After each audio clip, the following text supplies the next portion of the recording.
Hi and welcome to the Global Travel Planning Podcast. I'm your host, Tracy Collins, who with my expert guests will take you on a weekly journey to destinations around the globe, providing travel inspiration, itinerary ideas, practical tips and more to help you plan your next travel adventure.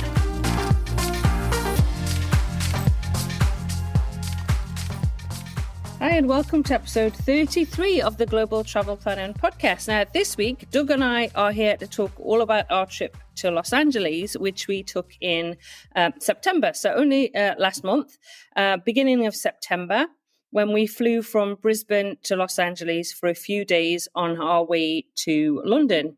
And we thought this would be a really good episode, not only to talk about Los Angeles and what we did, which would appeal, I'm sure, to some of you if you're living in the US, but also if you're listening from Australia and considering this is a different way to go back to the UK if you're going over to Europe on holiday.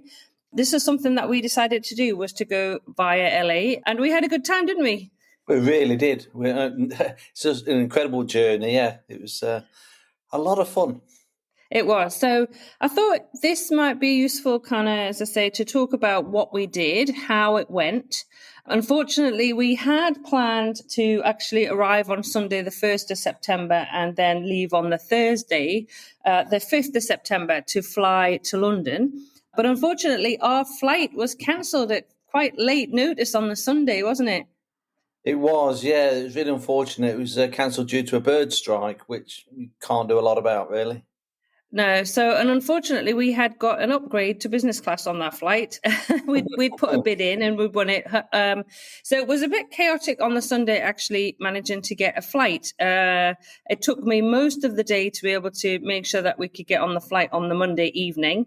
And I did send an email to our accommodation in Hollywood, which I'll talk about in a second. But it did put a little bit of a dampener on it. So what was intended to be a 3.5 full day itinerary ended up being a 2.5 day itinerary. But I still think, honestly, it'd be worth sharing what we did, because if you're planning a short stop off, these are some ideas. Whether you're going to fly on to Vegas or drive to San Francisco, whatever you're going to do after you land in LA. So should we talk about the accommodation first? So I was very keen on staying in Hollywood because I actually had looked at what I wanted to do over those few days we're there. And so it was choosing a base that was ideal to be able to get to the things that we had planned. So quick overview is we were planning to do the Universal Studios, Warner Brother tour, and a day in LA tours, which we've done previously on our previous trip to LA, but we wanted to do it again because it was a bit of a refresher and you get to go to all of the main places. So the hotel I chose was the Hollywood Roosevelt Hotel, which was lovely, wasn't it? It really was. Steeped in history and lots of famous people had stayed there. And you were very, very excited, I have to say. I was. So if you're not familiar with the Hollywood Roosevelt, I'm sure if you live in California, you will be. But basically, it was opened in 1927, and it was basically a brainchild of Douglas Fairbanks, Mary Pickford, among others, who, of course, were massive stars in the 1920s. The hotel was named after President Roosevelt at the time, and it was opened at a time when kind of the cinema or movies were changing from the silent film to talkies, and things were about to take off. So actually in 1929, it was where the first Academy Awards were held, which is fantastic. So May 16th, 1929, in that building, the first Academy Awards were held. So historically, it was just fabulous. Also, I was going to say, it is where some famous people such as Marilyn Monroe, Clark Gable, Montgomery Clift, some fabulous names stayed. And I must say, in the hotel itself, they've got a fine balance between the modern and the old and the classic, and it was just presented so perfectly. You can feel the ambience of the place, I thought. Absolutely. So it's supposed to be haunted, but we didn't see any of the ghosts. Apparently, Marilyn Monroe is supposed to haunt it, and also, I believe, I'm trying to think of the actress. Can't think off the top of my head as well. That's supposed Carol Lombard, maybe it is. That's also supposed to haunt it, but we didn't see any evidence of that. Well, I wasn't going to tell you, but Oh, no, really? um, so the hotel's located in Hollywood. It's on Hollywood Boulevard. It's, near the Walk of Fame, so near the Chinese Theatre. So honestly, we highly recommend it. So that would be the first thing that I would say. We did organise a pickup from the airport that took us to the hotel. I'm not sure that the driver was 100% familiar with the hotel because he did struggle a little bit to find it. But we eventually got there and we checked in. Unfortunately, 24 hours after we were supposed to actually check in. I had emailed the hotel a number of times to let them know that the flight had been cancelled, but we were still coming, just in case they cancelled our booking. But they didn't, thank goodness. But they didn't really acknowledge that we hadn't arrived the night before, so that was a bit strange. But otherwise, the room was quite small, what we booked, but it was really nice. Room service was excellent because we got home, we're tired, and the guy for room service was so friendly. He really was. He was excellent. Yeah.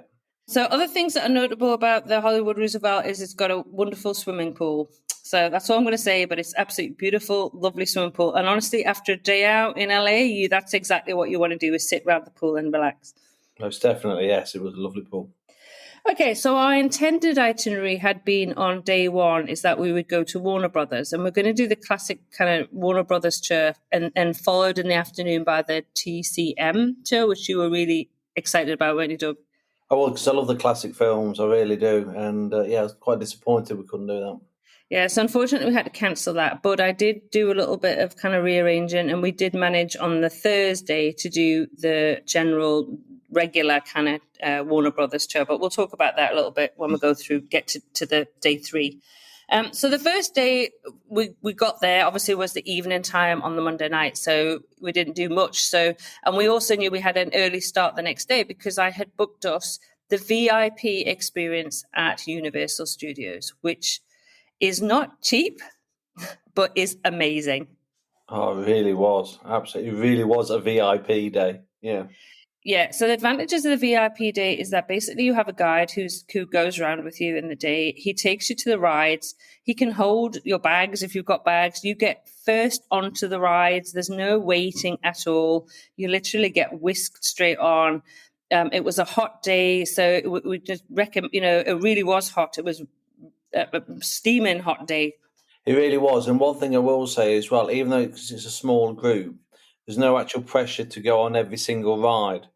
He did ask for volunteers, anybody who's not going on this ride, and there was no obligation to go on everything if you didn't want to. Yeah, that's true, because I get a bit claustrophobic, so some of the rides were not for me, which was absolutely fine. He would explain all about the ride, what was involved with the ride, and if there was going to be an issue, there was no problem actually just hanging around, which is what I did on a couple of the rides. Before we actually met our guide, though, one thing we didn't take advantage is that you do get parking on the day that if you have the VIP to valet parking's included, but because we got an Uber to Universal Studios, we didn't need that, and that was really easy with the Uber drop off as well, because that's a short walk to the entrance. But what we did have was breakfast, which was lovely. Oh, we did, yeah. Such a great choice and variety, and obviously being a hot day as well, make sure we got plenty of drinks. Didn't want to dehydrate. Yeah, so that morning, basically, we went off with our guide and we went all over the park to try the different rides, which was really good. I think the first place that we went to was, I can't think off the top of my head now. It was, the game, Mario, that's it. Yeah, I couldn't think then. Yeah, Mario World, which was really quite cool. So we went on that one to start with.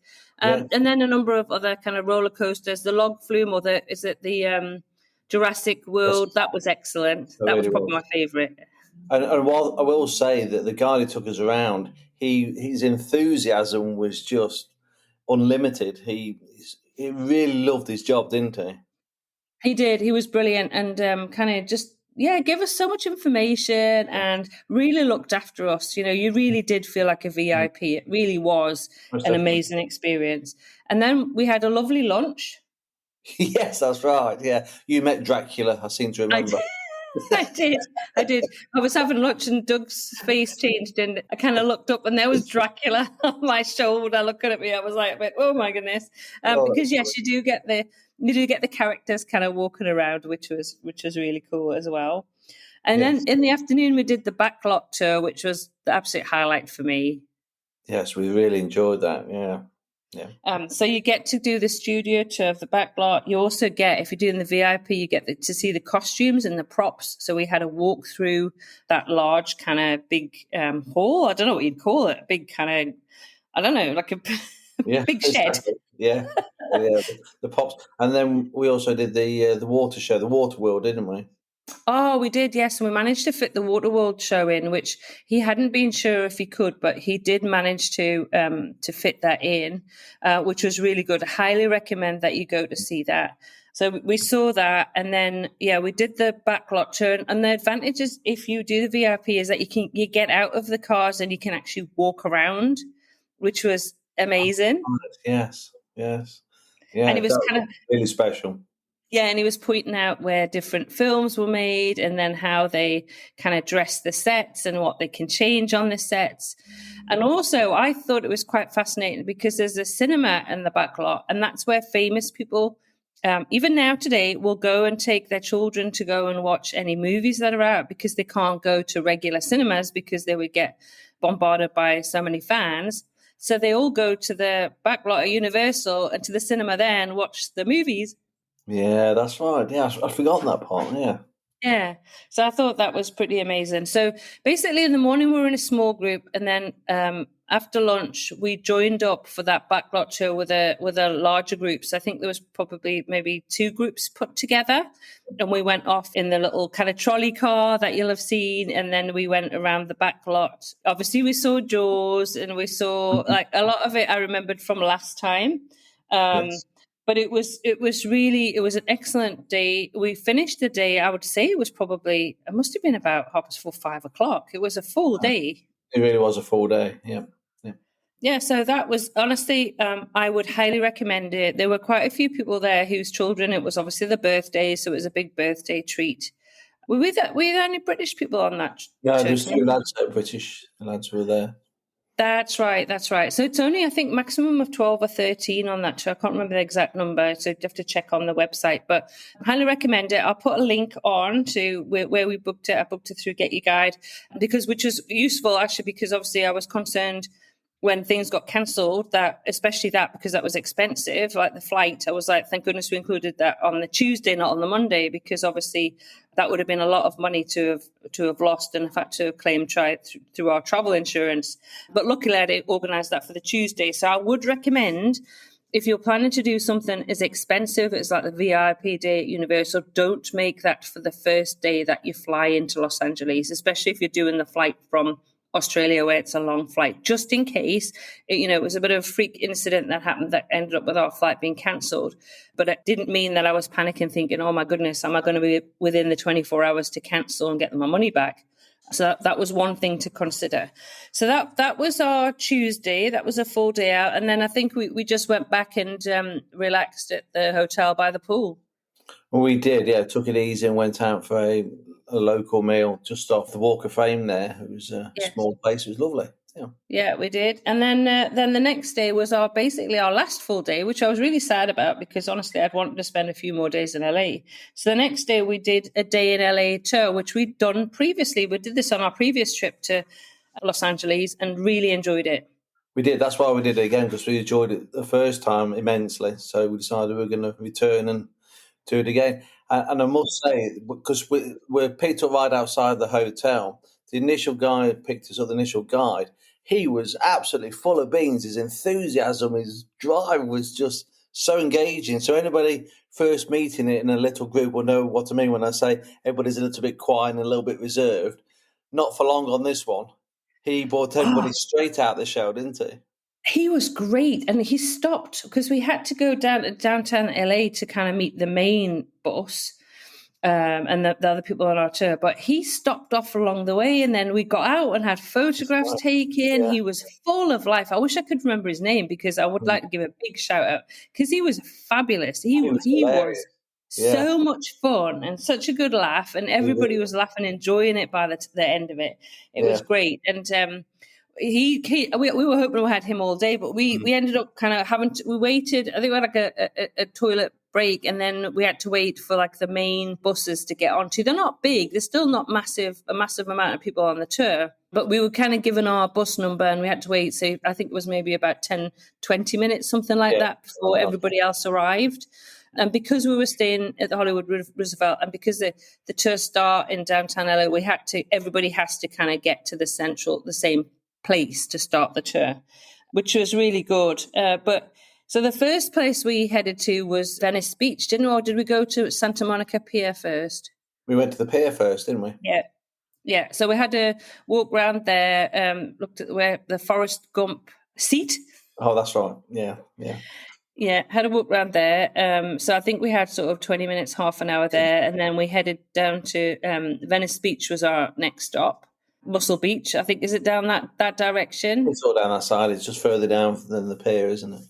Yeah, so we had a walk around there. And then we drove into Beverly Hills itself and Rodeo Drive. And oh my goodness, how the other half live. Yeah. When we had the guide, the driver guide giving us the commentary of where Sunset's famous person lived and died. Absolutely. Really. Yeah, it was really good. And then we had a walk around Rodeo Drive. Had a drink. I think we met a couple of other Australians actually were walking around, so we took some pictures. From New Zealand. Oh, and from New Zealand, that's right. I remember. And so that was brilliant. And it was it was a very, very hot day. So stopping off and having a drink. They do provide drinks actually on the day in LA tour in a cooler at the front, so you can grab water when you need it. Plenty of fluids, yeah. Yeah, which is really good. So then after that, we went to the farmers market. Oh, for lunch, that's right. Yeah. Yeah, farmers market at the Grove. Now, the last time we'd been, this is going to be sound funny, but the last time we'd been, I got some Brussels sprouts with bacon, I love Brussels sprouts, and I was desperately looking for the fried up Brussels sprouts with bacon, and I couldn't find them. But we did have a nice lunch. The entire market. Sorry? We walked around the entire market 3 times just in case we missed it. Yeah, we still couldn't find them. But we did have a nice lunch there, which was good. Yeah, and then I think we stopped there for about an hour, if I remember rightly. Good hour. Yeah, and then you can look around the shops as well, because there's shops at the back. So that was a nice little walk around. There's a tram as well there that runs down. Yeah, so you took some videos and some pictures of the tram. So that was a nice stop. And then after that, we head up to the Griffith Park and the observatory. Yeah. To see the Hollywood sign. Yeah, great views. It was a nice clear day as well, which is really nice. Yeah, and I think seeing the Hollywood sign is something that I'd always wanted to see my entire life. So the last time we were in Los Angeles, I remember kind of just going, wow, I can't believe. As somebody, I was a massive fan of kind of 1950s Hollywood and Robert Wagner and Natalie Wood. And it was just amazing seeing this sign that just represented so much. So even this time, seeing it for a second time, I was just like, oh my goodness, it's a Hollywood sign. It's amazing.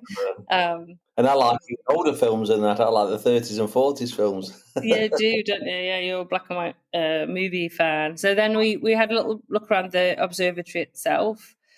Before then, we headed back down to the Chinese Theatre and the Walk of Fame, which just happens to be where our hotel was. So that was brilliant. We didn't have to go anywhere at the end of the tour because we were literally dropped off outside our hotel. We did, and we did have another walk up and down the Hall of Fame. The Walk of Fame. Every time we walk down there, we find some ones we missed before, don't we? Yeah, we did. I managed to find Robert Wagner. I don't know if I found Natalie Wood this time. I'll have to have a look through my photos. And obviously, there's a lot in front of the Chinese Theatre. You've got a lot of the handprints and the footprints as well.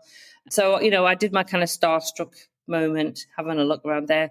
But the advantage, again, of where we chose for the hotel, staying in the Hollywood Roosevelt, knowing the itinerary that we were doing, is that A, for Universal Studios, it's very close by.